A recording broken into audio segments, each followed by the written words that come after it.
tea and let's get cozy, chatting about 7 designer bags that I believe are truly not worth the investment. So let's take a sip and let's get to it.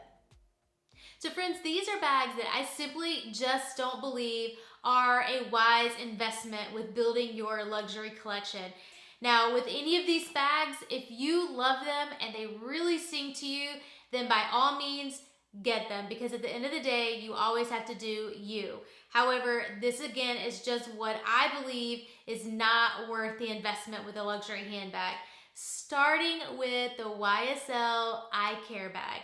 Now friends, this truly is the it bag of this season. There is no doubt about that. I've even shared a shorter version of a video about the YSL Icare because it really does have some wonderful features and it truly is gorgeous. But friends, at the end of the day, this bag is huge. Now, is that the reason why? No. Even though I think I could curl up and probably fit inside of this bag.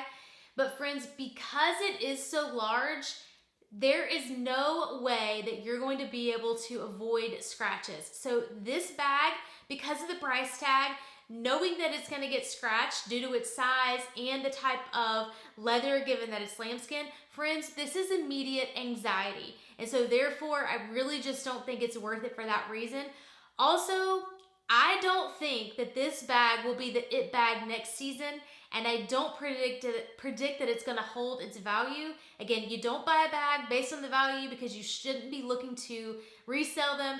But if you decided next year because it's not it or because it's scratched and you want to get rid of it, I just don't feel like you're going to be able to get a lot of value out of it. So just let this it bag of the moment pass you by. Sticking with YSL, the next bag I would have to say is not worth it and you shouldn't purchase is the Le 5 A7. Now, I probably am not pronouncing that exactly correct, but this is the small one that's very trendy right now as well. It's all over social media. It's very classic and it is very structured. However, there's no versatility with this bag. It's shoulder and shoulder only. And then the other thing is, friends, you look at this bag and it scratches. I went to the store because I wanted to see it in person myself. I was initially attracted to the bag because of the structure. However, friends, it was so scratched up that it was so disappointing that I was like, the price tag and just, you know, the fact that it is all over social right now and a lot of people seem to be purchasing this bag, I just didn't expect that. So because it scratches so much, that's an absolute no. Next up would be the Gucci Dionysus. Now friends, this bag really isn't, you know, as hot as it once was, but it's still, you know, in the Gucci wheelhouse, if you will, for some of its staples. And the reason I would say to avoid this bag is because I've had this bag and I sold it. I've mentioned that in luxury bags that I've sold. If you haven't checked that video out, make sure to do it. That would also give some good insight over bags to avoid. But friends, the reason I say that specifically with this bag is because of that chain.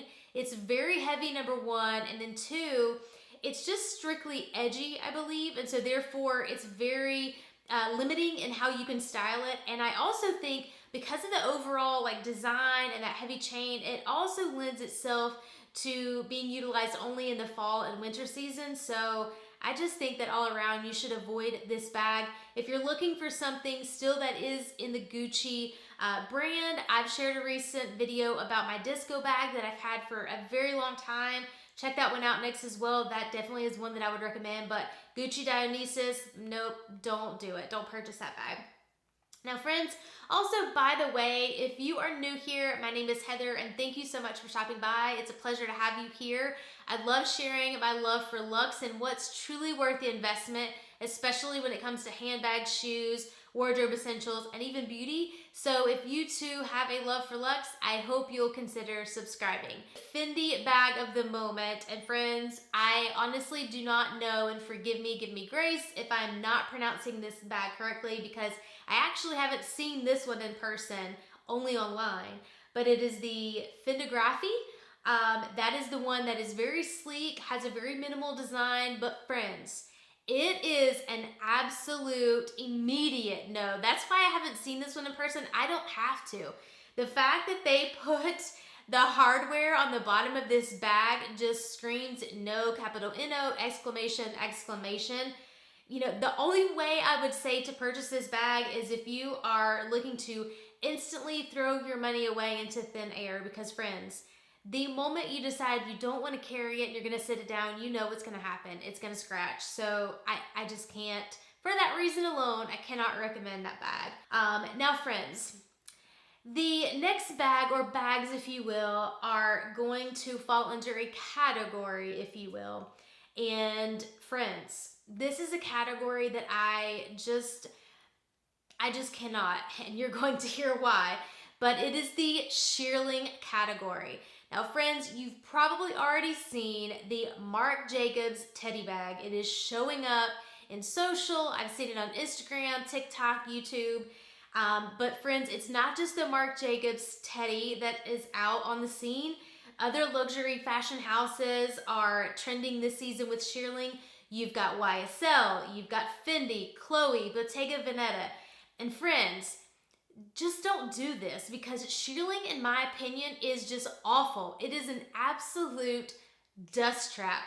I am not ashamed to say that the shearling on a handbag, friends, it reminds me of the shaggy carpet that was in my precious grandmother's home. Now friends, my grandmother was a saint. That carpet, not so much.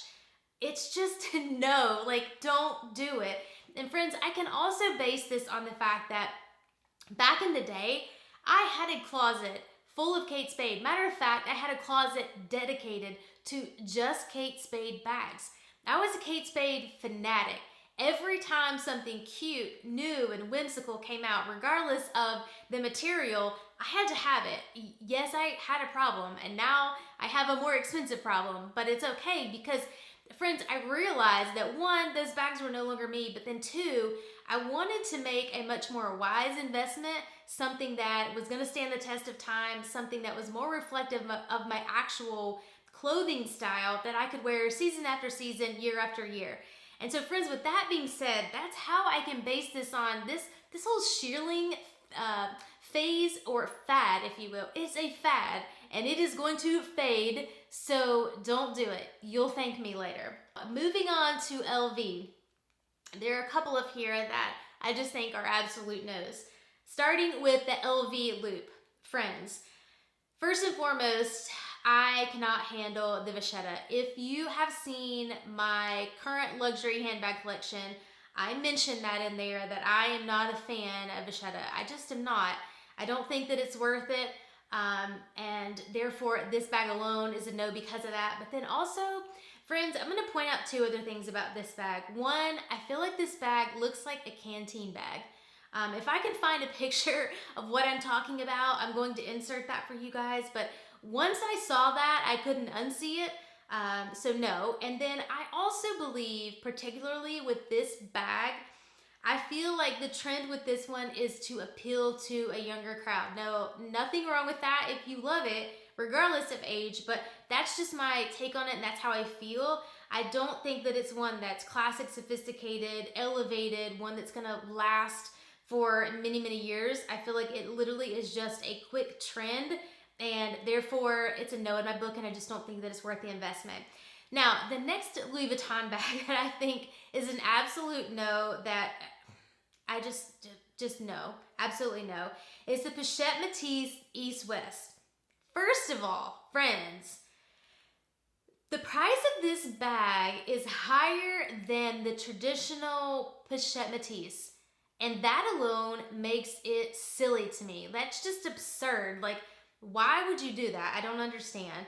And then the other thing that I really don't like about this is they've added a chain, and my take on it is that they've added the chain to try to give more versatility and to try to elevate this bag. But friends, at the end of the day, this bag is still a casual bag. It is not going to elevate itself just because it now has a little chain feature on it. And if you think that that's worth the extra increase in price, you're kidding yourself, because it is not. So therefore, if you still want a Pochette Métis, get the regular one. Get the one that's been around for ages. Don't waste your money on something like this right here. At the end of the day, I'm telling you, this bag is not worth it, so you need to avoid it at all costs. Well, friends, I hope you enjoyed this. Until next time, live your Luxe, and I'll see you in the next video.